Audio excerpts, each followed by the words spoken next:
Et bonjour Luce Bernard. Bonjour Philippe, bonjour à tous. Et bonjour Antoine Janton. Salut Philippe, bonjour à tous. Antoine, sérieusement, au sommaire de votre journal des médias. Bien, mais peut mieux faire. La place des femmes à l'antenne est encore un long combat. C8 veut reprendre une ancienne émission de France 5 et les Simpsons prolongés jusqu'en 2023 aux États-Unis. 2 nouvelles saisons donc. Mais d'abord, les audiences avec vous, Louise. Qu'est-ce que les Français ont regardé hier soir ?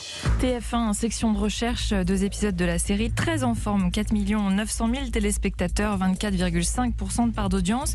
Ensuite, c'est un peu au coude à coude. C'est France 3 avec le film Interstellar qui durait quand même 2h45, donc qui perd un peu des gens en fin de soirée, mais quand même 1 700 000 téléspectateurs, 9,6% de part d'audience. Puis c'est France 2, envoyé spécial, pas en grande forme, 1 450 000 téléspectateurs, 7% de part d'audience.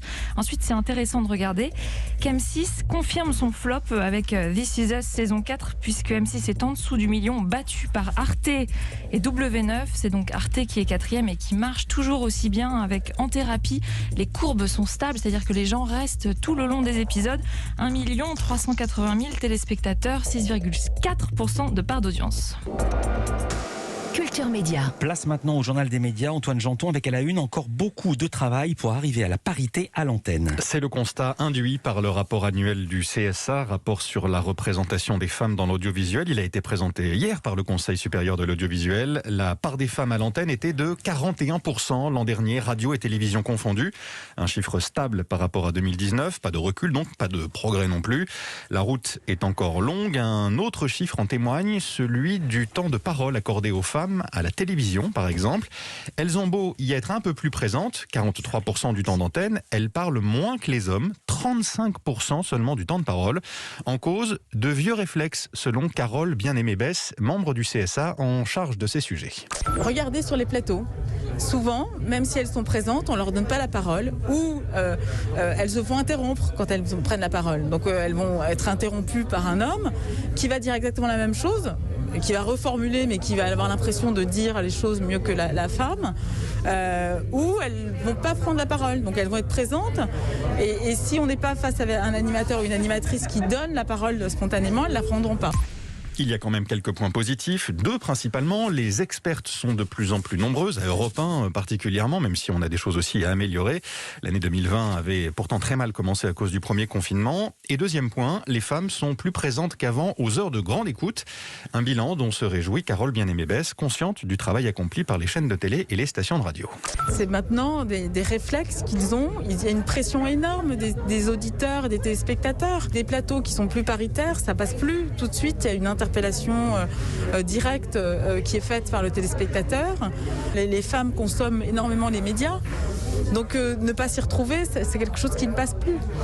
Et de ce point de vue-là, on a plus de travail à faire de prise de conscience et de mobilisation. On a énormément progressé. Là, on a fait la même chose que l'année dernière, mais parce qu'il y a eu la crise. S'il n'y avait pas eu la crise, je pense qu'on serait sur des scores beaucoup plus importants. La place des femmes et plus précisément celle des expertes dans les médias, ce sera l'un des sujets de Culture Média lundi prochain. Nous en parlerons avec Lorraine Provost, la directrice de la rédaction du HuffPost. Et c'était d'ailleurs un des regrets de l'humoriste Maxime Gasteuil qu'on recevait hier. Il trouvait pas assez de femmes humoristes pour monter sur scène, et un regret de la productrice Anne Marcassus qu'on trouvera tout à l'heure, pas assez de femmes pour aller sur la scène des Enfoirés. Tout à fait autre chose, C8 veut relancer une émission arrêtée par une autre chaîne. La Maison France 5, vous la regardiez peut-être, Louise et Philippe, émission de décoration supprimée de l'antenne en décembre après 17 années d'existence. Ouais. C'est le site du Parisien qui l'annonce. Un pilote va être tourné la semaine prochaine avec le même animateur, Stéphane Thébault.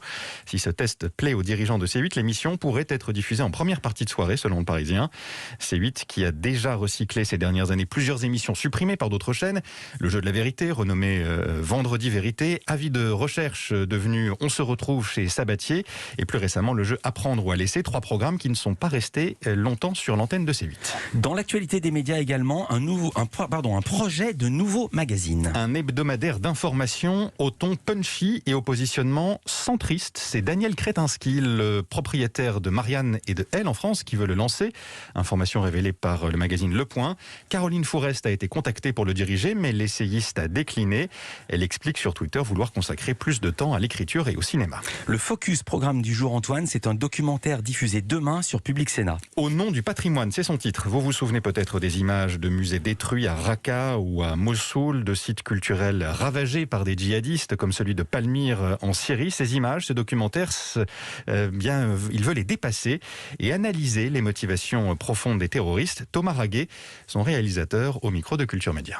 Trop souvent, on s'est arrêté à des explications un peu rapides, ou alors on a parlé de pillage. Mais en fait, il y a une vraie idéologie derrière. Les destructions ne sont pas aveugles.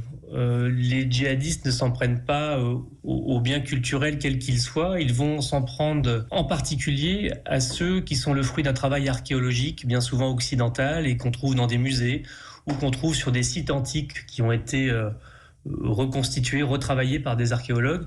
En revanche, les sites qui sont dans leur état d'origine, ils ne les touchent pas. C'est-à-dire que les sites qui étaient tels quels à l'époque du prophète, ils ne les détruisent pas.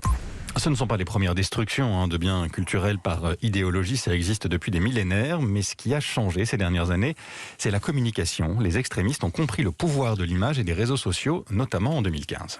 Ce sont des images qui font mal, c'est pour ça qu'elles avaient eu un tel retentissement, c'est pour ça que ces djihadistes les fabriquent et les diffusent. Via les réseaux sociaux, ces actes ont été diffusés à une vitesse fulgurante et ont tout de suite touché leur cible, c'est-à-dire un public bien souvent occidental, très attaché à la préservation de cet héritage, de ce patrimoine, mais aussi destiné à un public, on va dire, de candidats au djihad, comme une publicité finalement, destinée à leur montrer ce qu'on est capable de faire, et comme une incitation à venir rejoindre un petit peu les rangs de l'État islamique en l'occurrence. Ces images de propagande, on les revoit dans le documentaire, elles sont décryptées, analysées par des spécialistes documentaires qui montrent aussi la reconstruction et la mobilisation des habitants attachés à leur patrimoine, à Mossoul en Irak notamment, où le musée renaît et sa population avec, au nom du patrimoine, documentaire de Thomas Raguet. C'est diffusé demain soir sur Public Sénat à 21h. On reconnaît ce générique, vous l'avez dit, les Simpsons sont increvables. Ils ont été renouvelés jusqu'en 2023. 2 nouvelles saisons pour la série d'animation diffusée sur Fox aux États-Unis, les 33e et 34e, ce qui devrait porter le nombre d'épisodes à 757. Pinaise. Une longévité record. Bart fêtera donc son 10e anniversaire pour les 33e et 34e fois. C'est ce qu'a dit avec humour le créateur de la série, Matt Groening, hier après l'annonce de cette prolongation. Toutes ces infos, évidemment, on peut les retrouver. Vous pouvez les retrouver avec d'autres dans la newsletter média d'Europe 1, c'est gratuit, il suffit de s'inscrire sur europe1.fr. Merci beaucoup Antoine Janton, merci beaucoup Luce Bernard, on vous retrouve lundi pour un nouveau journal des médias. Bon week-end.